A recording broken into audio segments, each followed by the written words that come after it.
এর সামনে দেখি, দেখো আমার হাত, দেখো এর হাতের মধ্যে কতটা ডিফারেন্স। আমারটা দেখো কত মোটা, এই দেখো কত পাতলা। তার কারণ এটা, যেমন এ ওই খাবার দাবার গুলো ফলো করে না, এর বডিতে মানতেছে কাটিংটা ভালো আসছে, মানে এর দেখতে শো কাটিং আসে, কিন্তু মাসাল নেই। এই জন্য মাসালটা বাড়ার জন্য আপনাকে যে খাবারগুলো খেতে লাগবে। আমি জয় হিন্দ বন্ধুরা, welcome back to my channel Bangla body fitness. তো বন্ধুরা, আজকে যেটা ভিডিও বানাবো সেটা হচ্ছে একদম নতুনদের জন্য, যারা বিগিনার্স।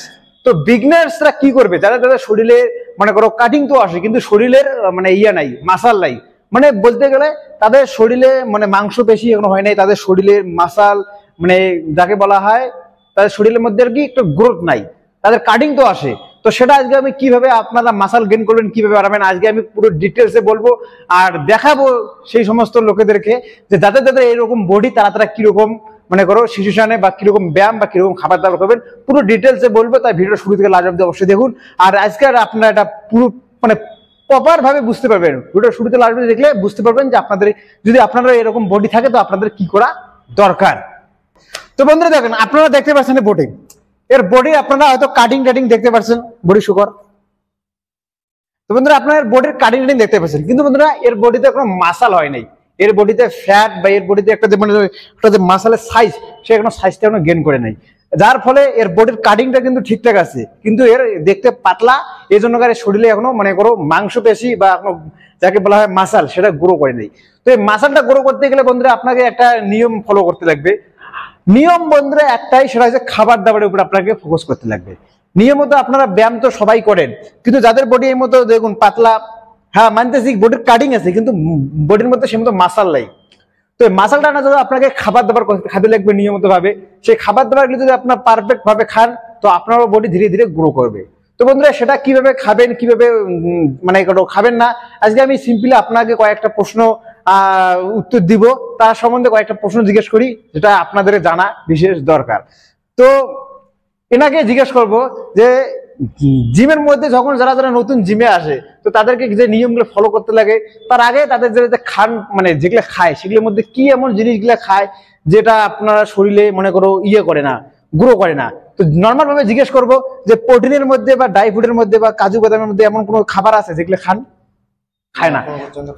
হ্যাঁ, তো নিয়মিত যেটা প্রশ্ন সেটা মনে রাখবেন যে যাদের বডি এখনো মনে করো দুর্বল, তারা কিন্তু একটা কথা ভাবে যে বডিটা কিভাবে তাড়াতাড়ি গ্রো করবো, কিন্তু বন্ধুরা তার খাবার দাবার ডায়েটের সম্বন্ধে অতটা নলেজ থাকে না।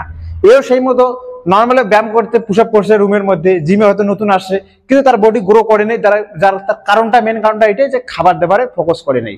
তো বন্ধুরা যে খাবার দাবারে ফোকাস করতে লাগবে সেটা আছে বন্ধুরা, দেখুন আমি সিম্পল ভাবে বলবো। দেখুন আপনারা যদি এত কিছু মনে করো ফলো করতে পারেন তো অবশ্যই কাজে দিবে, আর যদি না পারেন তো একটা কথায় সিম্পল বলবো, আপনারা প্রোটিন নিতে পারেন। প্রোটিনের মধ্যে কোনটা, সেটা হবে মাসাল গেইন প্রোটিন বা মনে করো মাস গেইন প্রোটিন যেটাকে বলা হয়। মাস গেইন প্রোটিনটা সব থেকে বেস্ট এনার জন্য কাজে দিবে, আর মাসাল গেইন প্রোটিন যারা অলরেডি বডি হয়ে যায় তাদের জন্য ভালো। তো এনাকে যেটা প্রোটিনের দরকার সেটা হবে মাস গেইনার প্রোটিন, এনাকে বর্তমান মাস গেইন দরকার। আর মাস গেইনের সাথে যদি আপনার কেনার মতো পয়সা না থাকে তো আপনারা একটা মনে করো ডায়েট আপনি মানে শুনে রাখুন, আমি বলতেছি সে ডায়েটটা হচ্ছে বন্ধুরা দেখুন, আপনারা নর্মালের মধ্যে ড্রাই ফ্রুটের মধ্যে কাজু খেতে পারেন, কিশমিশ। আর বন্ধুরা যদি আপনারা একদমই ওজন বাড়াতে চান আর শক্তি বাড়াতে চান তো ছোলা খেতে পারেন। ছোলা ভিজে রাখবেন রাত্রিবেলা ছোলা ভিজে রেখে পরে সকালবেলা উঠে দেখবেন ফুলে গেছে, ওই তো ছোলাটা খাবেন। কমসে কম একটা কথা ধ্যান রাখুন বন্ধুরা, আপনাকে ওয়েট বা আপনাকে মাসাল গেইন করতে বা আপনাকে মাস গেইন করতে হলে আপনাকে খাবার দাবারের উপরে বেশিভাবে ফোকাস করতে লাগবে। যদি আপনার পয়সা করে ভালো থাকে তো আপনারা প্রোটিন নিতে পারেন মনে করো মাস গেইন, আর যদি আপনার কাছে না থাকে তো আপনারা নর্মাল ভাবে কলা খেতে পারেন, উষা আলু, এর মধ্যে ভালো কার্বোহাইড্রেট পাবেন আপনারা। আর কিশমিশ বাদাম এগুলো আমি অলরেডি আমার চ্যানেলের মধ্যে অনেক ভিডিও বানাইছি, আপনারা হয়তো নিচে চ্যানেলে গিয়ে দেখতে পারেন, অনেক রকম ভিডিও আছে। আজকে আমি ওটা যাবো না, আজকে আমি শুধু আপনাদেরকে বলবো যে যারা বডি এরকম শেপে আসে তো আপনারা বডিটা এই মতো মানে শোকর, এই হাতে শোকর উপরে টাইট খিস। তো বন্ধু আপনারা দেখতে পাচ্ছেন মাসালটা কাটিং এ আপনারা হয়তো দেখতে পাচ্ছেন, কিন্তু আমি যদি শোকর এর সামনে দেখি, দেখো আমার হাত, দেখো এর হাতের মধ্যে কতটা ডিফারেন্স। আমারটা দেখো কত মোটা, এই দেখো কত পাতলা। তার কারণ এটা যে এর শরীরে মানে মাংসটা কম আছে, মানে মাংস বেশি যাকে আমরা বলি সেটা কম, কারণ এ ওই খাবার দাবার গুলো ফলো করে না। এর বডিতে মানতেছে কাটিংটা ভালো আসছে, মানে এর দেখতে শো কাটিং আসে, কিন্তু মাসাল নেই। এই জন্য মাসলটা বাড়ার জন্য আপনাকে যে খাবারগুলো খেতে লাগবে, আমি অলরেডি অনেকগুলো ভিডিও বানাইছি আমার চ্যানেল, দেখতে পারেন। আর নর্মাল ভাবে আমি আপনাদেরকে বলবো, আপনারা খাবার টাবারটা ভালো করে যদি খান তো আপনারও বডি গেইন করবে ধীরে ধীরে। কিন্তু মনে রাখবেন আজে বাজে কিছু খাবেন না, যেমন পানিপুরি, ফুচকা, ঝালমুড়ি, ঝাল বুট, টক দই, এগুলা আজে বাজে জিনিস খাবেন না, শরীরে ক্ষতিকর। ভালো মতো খান, আমি অলরেডি ভিডিও বানাইছি।